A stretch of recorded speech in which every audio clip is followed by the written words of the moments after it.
in the Triple Crown Challenge. Sir Barton in 1919 became the first to wear the crown, before it was even known as the Triple Crown. In the decade of the 1930s, there were 3 Triple Crown winners, including Gallant Fox, 1930, Omaha, 1935, and War Admiral, 1937. The following decade saw 4 wear the crown. Whirlaway, 1941. In 1943, it was Count Fleet. Assault in 1946. And in 1948, the Great Citation. But for 25 years after Citation's sweep, no one would claim the Triple Crown trophy. That would change in 1973 with a horse who would become a racing legend, Secretariat.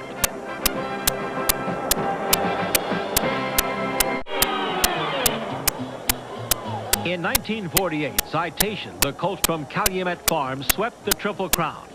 At the time, it didn't have much impact in the world of sports.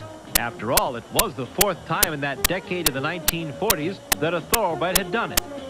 As Citation completed his sweep that year, no one could have imagined it would take a quarter of a century before another Triple Crown trophy would be presented. It was 1973, and America needed a hero. Any kind of hero. It was the time of the Vietnam War. End of civil unrest in America. It was the perfect time for a hero to arrive, and it did in the form of a thoroughbred named Secretariat. He was a big red-colored chestnut with a star on his head and 3 white stockings.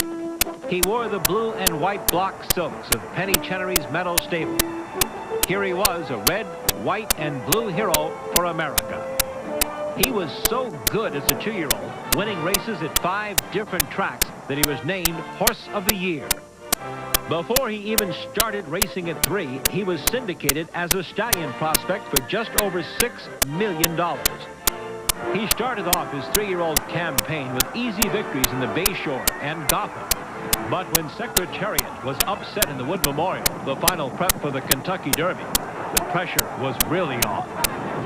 The Wood was tougher competition and also a longer distance, so it was one more hurdle to overcome, but it certainly wasn't one that I expected to stumble over. And when we stumbled, it was just despair. What could have gone wrong, and just a lot of worry. The first Saturday in May, 1973. And Secretariat's fans didn't seem worried as they made him the 3-2 favorite. But still, there were doubts. The Secretariat walked quietly in the post position number 10 and then ran into Derby history. And they're off. Secretariat is 4th and moving up on the outside and is now 3rd and moving at the leaders as they come for the head of the stretch. They're at the head of the stretch, and Cham is the leader. He leads it by a length. Secretariat is in the center of the racetrack and driving. Jackie Green now drops back. Coming on a bit is Forgo, our native on the outside. Now and then the stretch. It's Secretariat. Secretariat on the outside to take the lead. Cham holding in second. It's Secretariat moving away. He has it by 2.5. Cham, then on the outside, our native. At the wire, it's going to be Secretariat. He wins it by 2 lengths. Secretariat had done it. The fastest Kentucky Derby in history and the first 1.25 miles ever run at Churchill Downs under 2 minutes, 1:59 and 2. But the big horse seemed less interested in roses than he was in getting on to Maryland for the second jewel of the Triple Crown, the Preakness. At the Preakness, Secretariat seemed to have his mind made up when he left the starting gate on how he was going to run this race.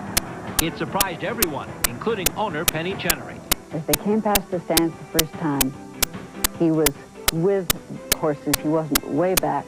And suddenly he made a leap forward all on his own, as if, hey, I'm ready to go. And he just took off. And Ronnie hadn't asked him. It was not when we planned that he was going to move. He just decided to do it. And that just, I thought, okay, we've got this one. But here comes Secretariat. He's moving fast, and he's going to the outside. He's going for the lead, and it's right now he's looking for it. Head of the stretch, Secretariat, 2.5. Sham under a strong left-handed whip, and he's making his run now, but it's still Secretariat holding on. Secretariat by 2 lengths. Sham driving second. There's a strong left-handed whip again by Chinkai. He goes to it time and time again, but Ronnie Turcotte has his whip put away, and Secretariat has him put away. He's beginning to draw away. It is Secretariat. He's coming to the wire. He wins it by 2.5, almost 3. Secretariat accepted the victory blanket of Black-Eyed Susans for the Preakness much better than he handled the Roses at the Derby. But even as the Woodlawn Vase was being presented, there was another trophy on everyone's mind, the Triple Crown. In the 3 weeks between the Preakness and Belmont of 1973, Secretariat transcended sports. He became a national phenomenon. In the same week, he appeared on the covers of Sports Illustrated, Time, and Newsweek. It had been a quarter of a century since thoroughbred racing had a Triple Crown winner, not since Citation in 1948. In that space of 25 years, 7 3-year-olds had a chance at immortality. They were all stopped by the test of the champion, the 1.5-mile Belmont. For Secretariat's owner, Penny Chenery, the build-up to the race was almost too much to bear. It just was every day, one more day until race day. I had no idea whether or not he could do it, but I knew that he would be as fit as Lucian could possibly make him, and that he had grown intellectually, and he was mentally much more professional an athlete than he had been earlier, say, in the wood. And so I felt that everything was right for it, but we had still to do it. The confidence of Secretariat's jockey Ron Turcotte and trainer Lucian Lauren never wavered. I says, Mr. Lauren, I says, if this horse don't win the Belmont, I'm going to hang up my tag. That's how confident I was in the horse. And Mr. Lauren turned around and says to me, he said, Ronnie, he says, he's the greatest horse I ever looked to a bridle. And if he don't win, he says, I'm going to hang up my book. He said, I'm going to quit training too. That's how confident we were both. June 9th, 1973. Race day had finally arrived. But would it be a coronation for Secretariat? Or would all those who doubted that this son of Bull Ruler could go the distance be right? And then there was the dream. The morning of the race, Mr. Lauren came to the barn and he says, Ronnie, he says, I had a terrible dream. I said, what kind of dream do you have? He says, I had a dream you fell off leaving the gate. I says, oh my God. I says, the last 2 Triple Crown winners had stumbled leaving the gate. I guess that's what he was thinking all the time.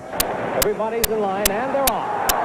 Looks like the early lead goes to My Gallant. Yes, My Gallant going for the lead with Price the Prince on the outside. Secretariat away very well, has good position on the rail, and in fact is now going up with the leaders. They're moving for the first turn. It is Secretariat. Sham on the outside is also moving along strongly, and now it's Sham. Sham and Secretariat are right together into the first turn.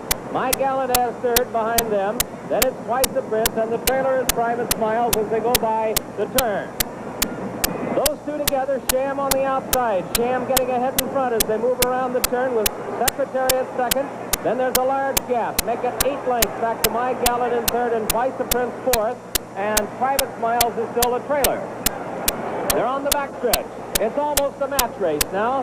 Secretariat's on the inside, by ahead. Sham is on the outside. They've opened 10 lengths on My Gallant, who is third by ahead, with Twice the Prince fourth. Then it's another 8 lengths back to Private Smiles, who is trailing the field. They continue down the backstretch, and that's Secretariat now taking the lead. He's got it by about 1.5 lengths. Still Sham, 10 lengths back. My Gallant, Twice the Prince. They're moving on the turn now.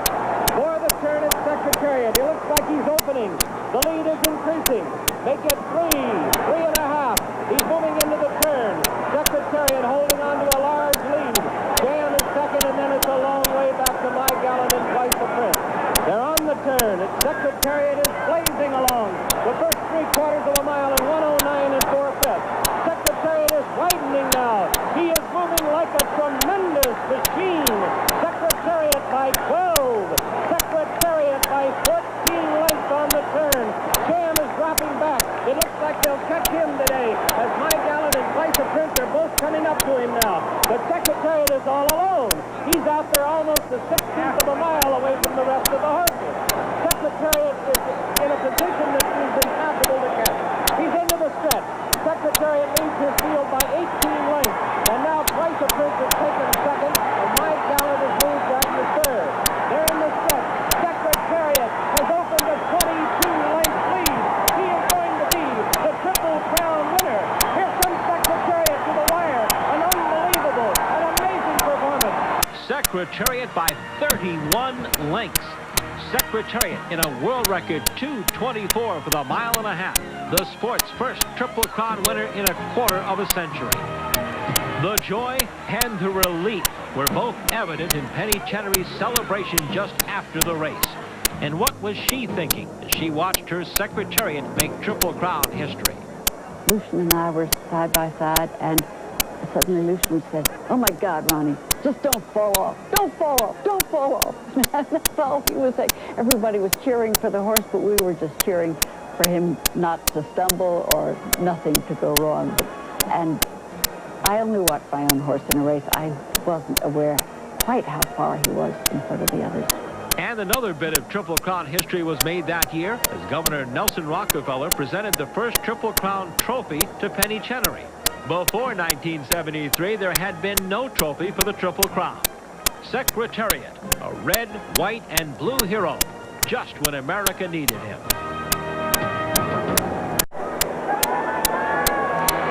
Secretariat not only made the Triple Crown look possible again after a quarter of a century, he made it look easy.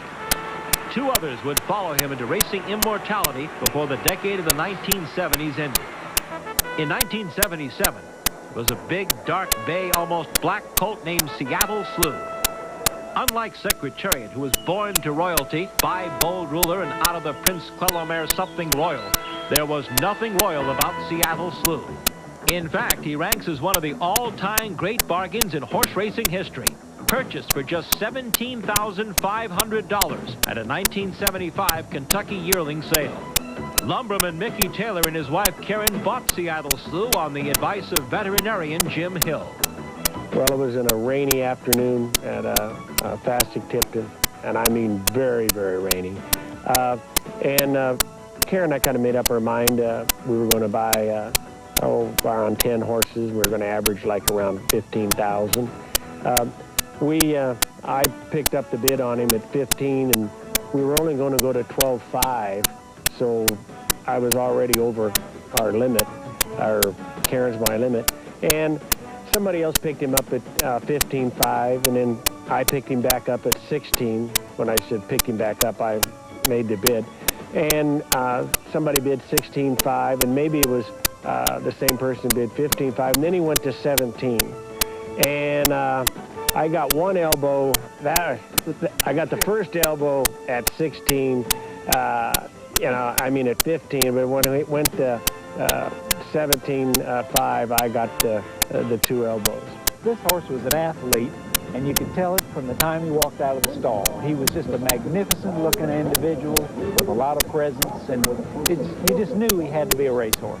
Seattle Slew was turned over to a young trainer in his mid-30s, a tall, thin Irishman named Billy Turner. So how did this former steeplechase jockey and relative newcomer to the profession wind up with Seattle Slew? Well, it was through a mutual connection. Jim Hill, my veterinarian in New York, helped the Taylors buy some horses, and through that connection, he introduced me to them.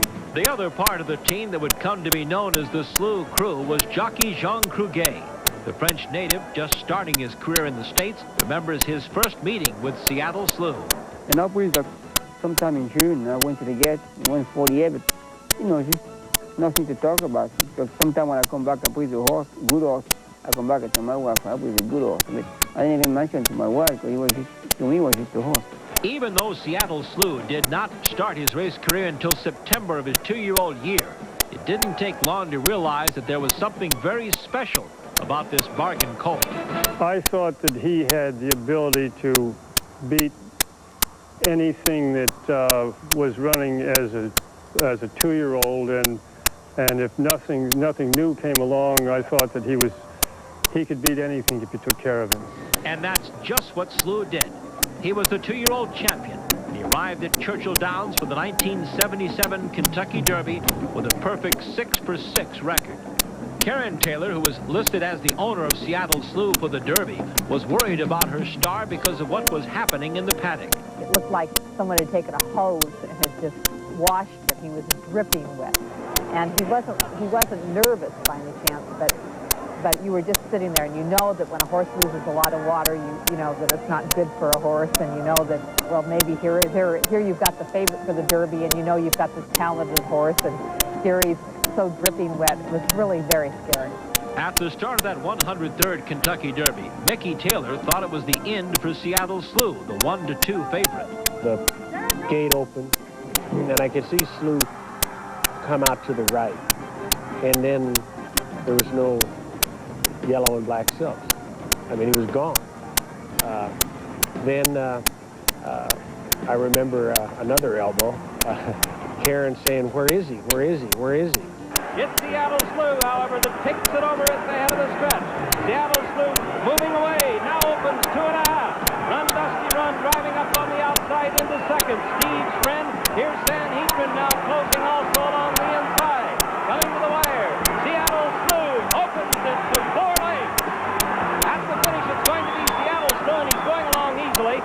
He wins it by about 2 lengths. As the roses went on Seattle Slew in the Derby winner's circle, the doubts many had about how genuine his perfect record really was quickly faded. The second jewel, the Preakness, was even easier. Slew was in control the entire race, could have won by an even greater margin, but his rider, Jean Cruguet, was looking ahead. It was a piece of cake. And at Belmont, like I say, I was worried about the 1.5 because he was not a 1.5 horse. He surprised me like as a 4-year-old, he was kind of probably a better horse. And he went 1.5 here on a Gold Cup because the track was slopey, that kind of carry him. But he was a true mad horse, you know. Now it was on to Belmont Park, where Seattle Slew would have a chance to make Triple Crown history, to win the crown undefeated. In the stretch, here he comes, and he's opening it up again. It's Seattle Slew, and he's drawing clear of the field. Seattle Slew has 4 lengths on Run Dusty Run. It's Run Dusty Run in second and Sanhedrin third. They're nearing the finish line. It's still Seattle Slew, and he's opened it out to 4.5. Then Run Dusty Run and Sanhedrin.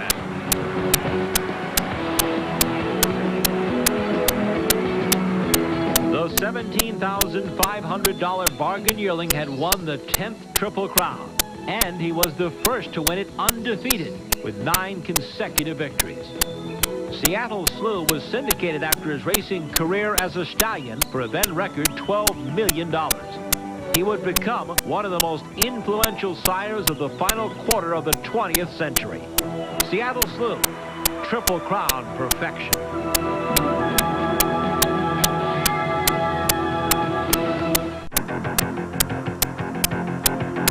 It will for all time in the sport of kings be known simply as the rivalry. Affirmed versus Aladar. Affirmed became racing's 11th Triple Crown winner. And none of the previous winners ever had to battle harder against one rival than he did against Aladar. Affirmed's combined margins of victory in the 3 races was less than 2 lengths, about 16 feet in almost 4 miles of racing. The fans had had a preview of the 1978 Triple Crown rivalry the year before in the Laurel Futurity. Affirmed on the outside edged Aladar by a neck. In their 2-year-old year, Affirmed won 4 of their 6 races. They would not meet again until the first Saturday in May at Churchill Downs for the 104th Kentucky Derby.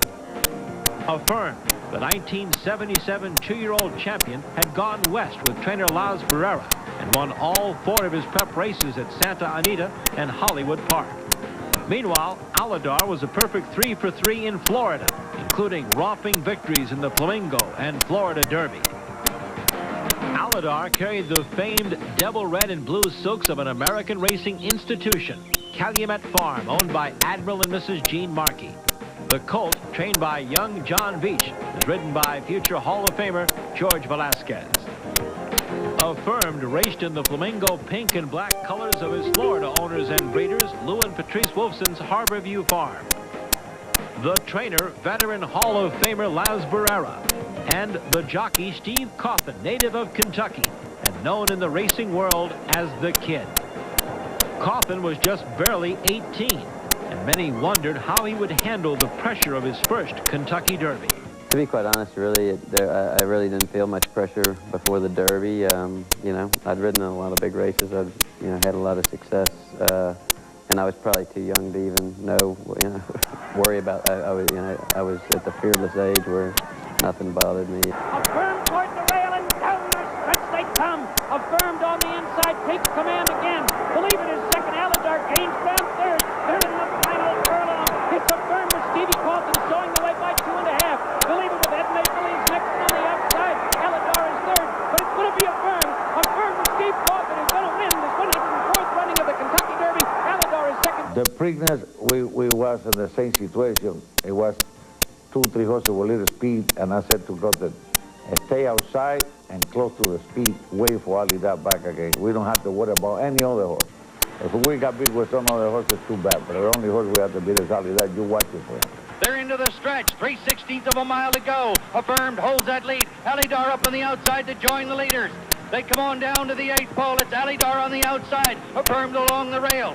Inside the 8th pole, it's Affirmed holding a slight lead. Alidar is charging at him. Coming on to the 16th pole, it's Affirmed. Alidar on the outside. They come on down to the finish. Affirmed and Alidar. Here's the finish.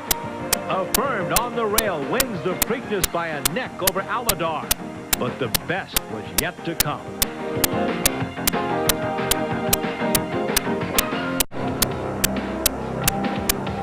The Belmont Stakes is known as the test of the champion because of its 1.5-mile distance and its position as the final leg of the American Triple Crown Series for 3-year-old thoroughbreds. Trainer John Veach thought it was the race that Alidar would win. Yes, I did. I thought, first of all, I thought the race was the right distance for him. He loved Belmont Park. He'd beaten Affirmed in the Champagne at Belmont the last time they had met. I thought that we had him every step of the way. We laid closer to him. We did battle with him from the mile pole on. I thought I had the stronger horse. We got in front of him and headed him at the 16th pole, and he came back at us. Then we came back at him, and it was just one jump, one way or the other, I thought, at the end. And they're off. That's Affirmed going out for the lead. Then Judge Advocate Alidar is away well on the inside. Then Noontime Spender and Darby Creek Road. They move for the first turn. Affirmed has the lead by a half length. Judge Advocate on the outside in second by a half length. Along the rail, it's Alidar in third, followed by Noontime Spender and Darby Creek Road. They move into the turn, and Affirmed going along easily on the hand ride, 3/4 of a length. Judge Advocate tucks into second by a head, but Alidar won't settle for that and moves alongside. And it is Alidar who's going up now to challenge that pace. Then it's a gap of 3 lengths back to Noontime Spender, and finally Darby Creek Road. They went the first quarter slow, 25 seconds. They move to the back stretch. Affirmed managing the lead by 1 length. Alidar is a very close second by 3/4. Then Judge Advocate third by a length and a half, and Noontime Spender in fourth. Darby Creek Road is 6 lengths off the pace. 50 seconds for a half mile. Now we've got a speed duel beginning to develop. On the inside, Affirmed. On the outside, Alidar. And those two are letting out all stops. They're going on out together. Affirmed along the inside. Alidar on the outside. Heads apart as they move down the back stretch. Then they've opened 6 lengths on Noontime Spender and Judge Advocate. And the trailer is still Darby Creek Road. 3/4, however, went in 1:14. The pace is still slow. They're moving into the turn. Affirmed holding ahead in front, and Alidar on the outside is challenging again. It's Affirmed by ahead on the turn. Alidar is second by 4.5. Along the inside, Judge Advocate, Noontime Spender, and Darby Creek Road now beginning to pick up the pace. 3/4 went in 14, a mile in 37 and 2. The pace is increasing as they come to the head of the stretch. It is still Affirmed as they come to the quarter pole. He's holding on to a head lead. Alidar is outside of him and challenging that lead. The two are heads apart, and Alidar's got a lead. Alidar put ahead in front, right in the middle of the stretch. It's Alidar and Affirmed battling back along the inside. We'll test these two to the wire. Affirmed under a left-hand whip. Alidar on the outside driving. Affirmed and Alidar heads apart. Affirmed's got a nose in front as they come onto the wire. just said, come on. You were doing all the I pulling. did the rooting, yes. And I want to tell you, she rooted him right in.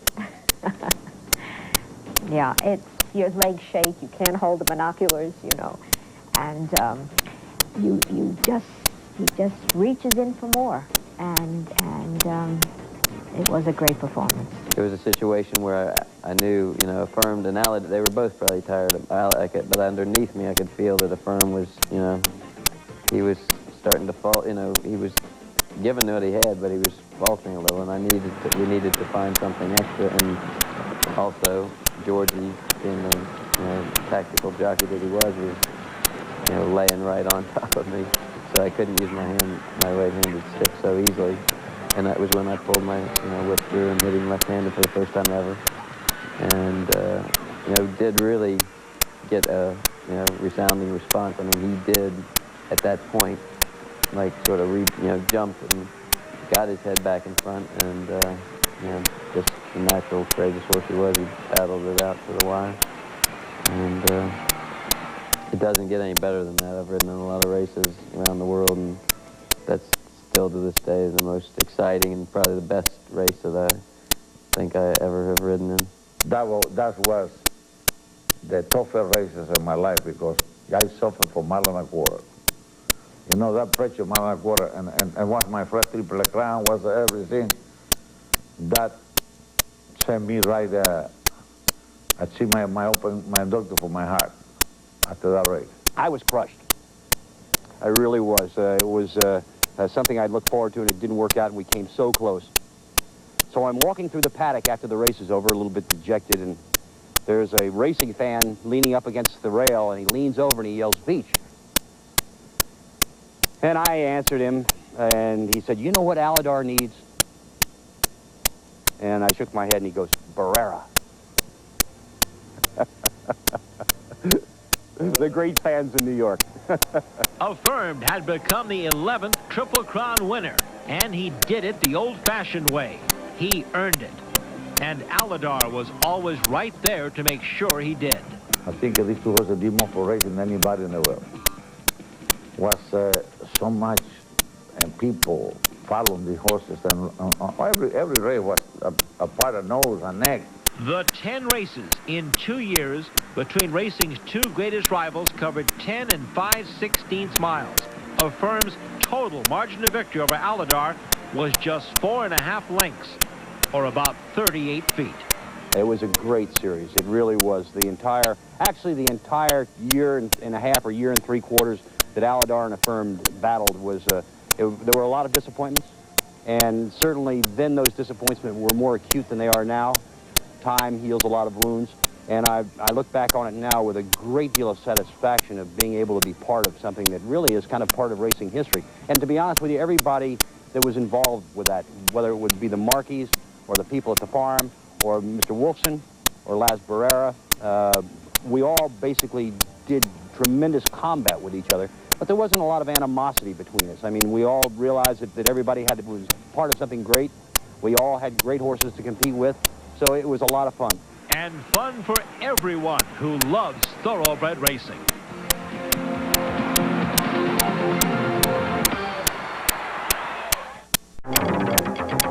The decade of the 1970s had produced 3 Triple Crown winners. Secretariat, 1973. Seattle Slew, 1977. And 1978, Affirmed. There had never been a three-peat, though, in the Triple Crown. But in 1979, the big gray colt had a chance to change that. His name was Spectacular Bid.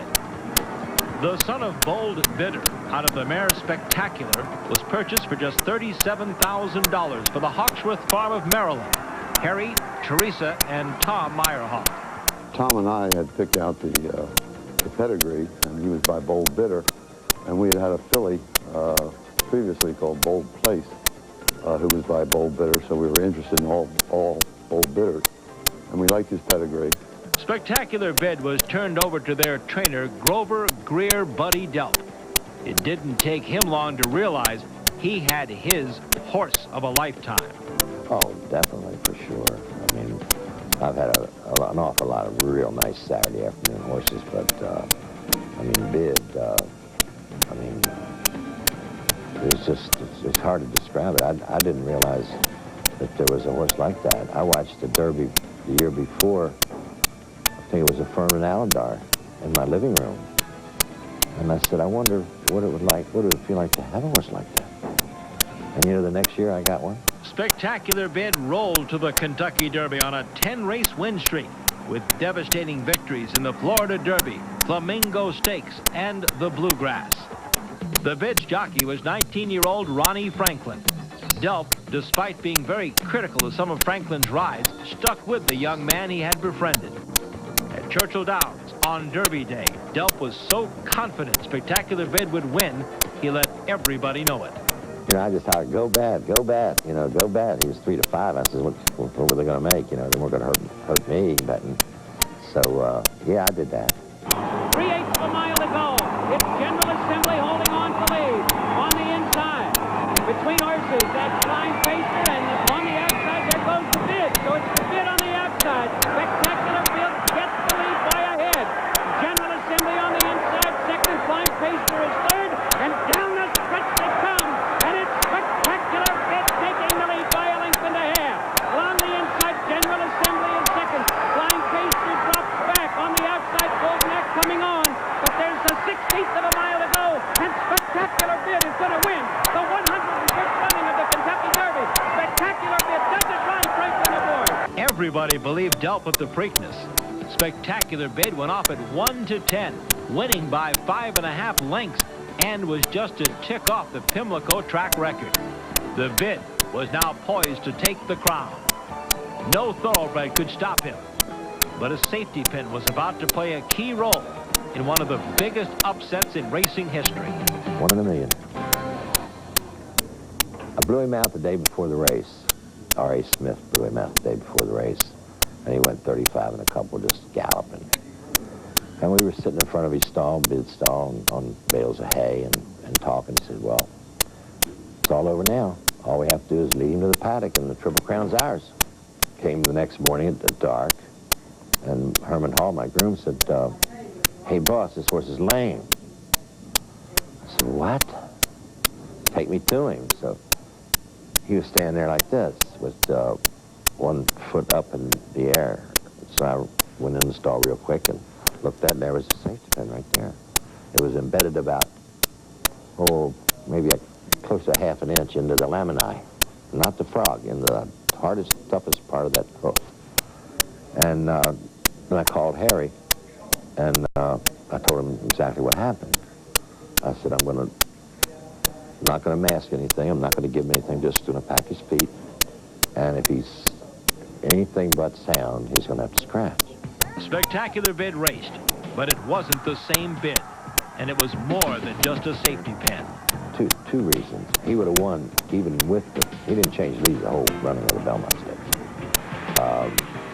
Ronnie chased 100-to-1 shot the first half a mile, went by him. He rode him bad. Now, had he ridden him with the confidence he rode him in the Derby, or say the Preakness, he would have still won the race, because he wouldn't have chased that real heavy long shot early. I told him about the pin. I think it made him very nervous, and he was in a hurry. Spectacular Bid finished third behind Coastal and Golden Act, 3.5 lengths short of the Triple Crown. But owner Harry Meyerhoff never had a doubt that the Bid was the best horse that day. None whatsoever. I think he would have won the Triple Crown easily. There has never been a more New York trainer than Johnny Campo. In the spring of 1981, he also told everybody he was racing's best trainer, period. And he set out to prove that in the Kentucky Derby with Pleasant Colony, a colt bred in Virginia by his owner, Thomas Mellon Evans. Campo didn't even take over the colt until March 16th, but in the Wood Memorial, he started backing up his talk. After losing his last 5 races, including a 13-length beating in the Florida Derby, Pleasant Colony pulled off a 3-length win in the Wood Memorial. At Churchill Downs, Campo let everyone know he had the best horse, and he knew why. Well, you had to be confident in him. A lot of it was ego. A lot of it was time. And he would sound his horse the whole race. Whether you believe it or not, every horse had problems with it. Every horse. They're at the post. And they're off. Well, the only thing you see is a white hat. And he's running down the backside and 15 and 16. And when he got the head mile pole, he just dropped his head. He was following a horse called Flying Nashua. And he'd go in and then go out. And when he hit the quarter pole, man, you could just see the white hat just flashing in front of him. Here it comes. Gaining ground on the outside, Pleasant Colony. They're moving down the stretch, Partey. Now Pleasant Colony on the outside takes the lead. Partey holds the second in the center of the track past the cab. Television Studio is moving up, down along the inside, Splendid Street. Nearing the finish, it's Pleasant Colony drawing away with the lead. Woodchopper gains ground second. It was the first Derby win for Campo, as well as jockey George Velasquez and owner Thomas Mellon Evans' Buckland Farm. After the race, Campo wasn't shy on the winner's stand talking to ABC's Jim McKay. Well, I kept telling everybody this horse was going to win, but everybody thinks I'm nuts. You know, but I told Mr. Evans, if we didn't win the Wood, there ain't no sense of coming. And if we didn't win this, no sense of going to Preakness. Pity them poor guys in the Preakness. We had some fun today, and we went easy. What made you so certain before the Wood? You say, make your bets and go to sleep on it. It's all right, we're going to win. You said the same thing on Thursday here. I'm a good horse trainer, pal. Don't ever forget it. Johnny proved it again in the Preakness when people finally listened to him. It made Pleasant Colony the favorite for the first time in his career. Well, he ran good in the Preakness, and he won that. And he was third in the Belmont. I didn't think he really can go a mile and a half. I really didn't think he could go a mile and a half. And he was worn down. He won 3 good races, and he was worn out. And Johnny Campo himself seems a bit worn out now. The roar is gone. But back in the spring of 1981, he made people listen and believe. And he almost won racing's Triple Crown.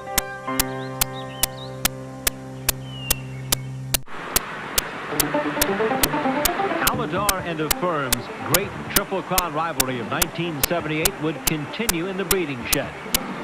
For a short period of time, starting in 1986, they were together again in the stallion service of Calumet Farm in Lexington, Kentucky.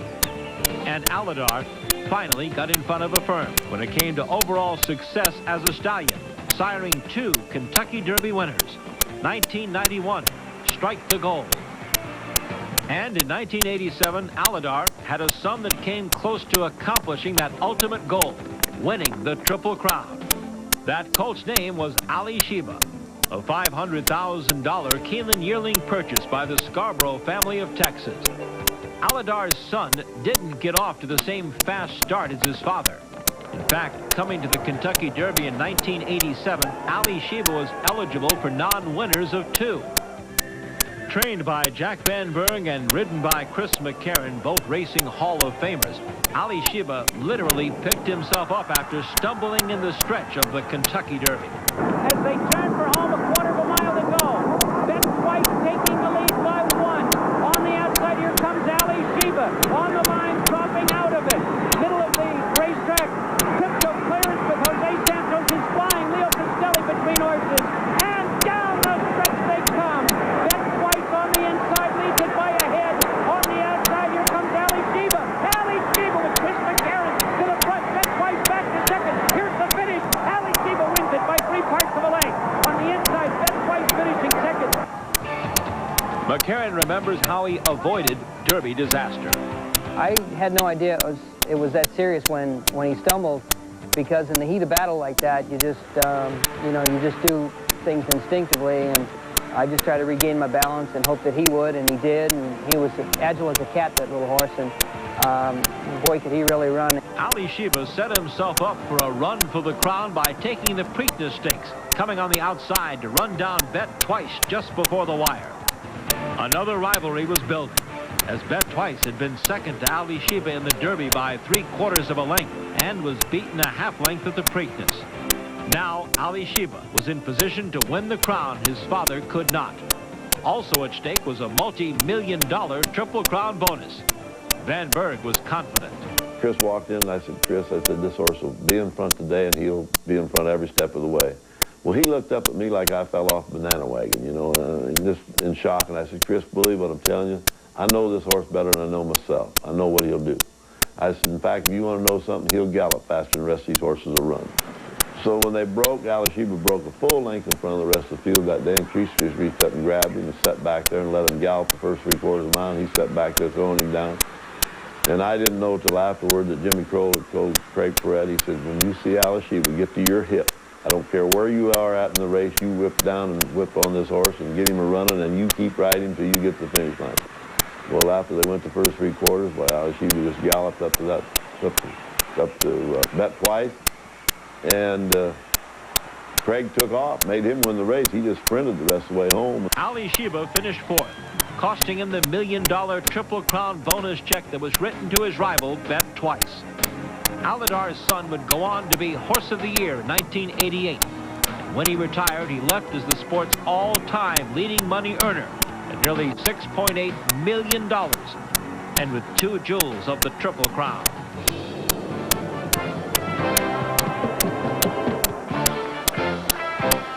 He is known as the Bald Eagle, Charlie Whittingham, Hall of Fame trainer, a legend in the sport of kings.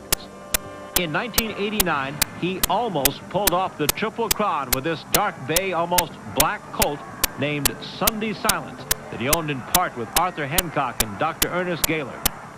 The Derby that year was a classic confrontation. Sunday Silence from the west against the supposed unbeatable power from the east, Easy Goer. Well, Easy Goer had unbeaten all year, and he was unbeatable. And we got to Kentucky, our horse trained good. He trained like a wild horse. He won the Derby here easy, and I thought, I told Arthur, I said, we'll beat this horse today. Sunday Silence won by 2.5 lengths, and Whittingham at age 76 earned his second bouquet of Derby roses. The rematch was at the Preakness, and it was a race for the ages. In the stretch, on the outside it's Sunday Silence, on the inside Easy Goer, and down the stretch they come. On the outside it's Sunday Silence, Easy Goer with Pat Day, back to challenge, heads apart.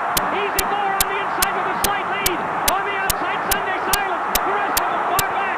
Here's the finish of the Preakness, Sunday Silence and Easy Goer, photo finish, noses apart. It was Sunday Silence in a photo. Now, to capture the crown, Sunday Silence had to go to New York to challenge Easy Goer on his home track at Belmont Park. The track was rained all night the night before, and they rolled it down and kept it pretty on. My horse had a bruised foot, and it was bothering him a little bit. So I think that really hurt us from winning the Belmont. And the other horse was a superior mud horse anyway, and he was a 1.5 mile horse. There would be no Triple Crown winner in the decade of the 1980s, but the classic battles, Ali Sheba versus Bet Twice in 1987, and 1989 Sunday Silence against Easy Goer, came close to making up for it.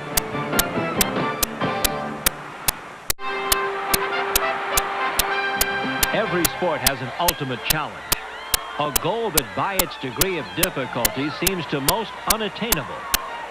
In the sport of kings, it's the Triple Crown Challenge.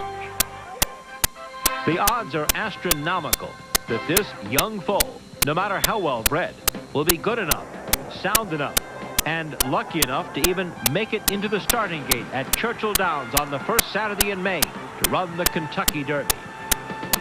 Then can he come back in just 2 weeks at Pimlico in Maryland at the Preakness with its tighter turns and shorter distance?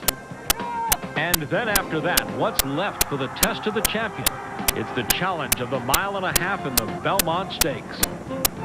Through the years, only 11 thoroughbreds have won the crown out of 24 who have come to the Belmont with that chance.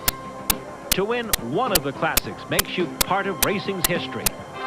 To win all 3 races in the Triple Crown Challenge makes you a legend. The Triple Crown Challenge has been brought to you by Thrifty Car Rental. When you need a quality vehicle at an affordable price, call Thrifty at 1-800-4CARS. Best of all, it's Thrifty. By Visa, the preferred card of the Triple Crown Challenge.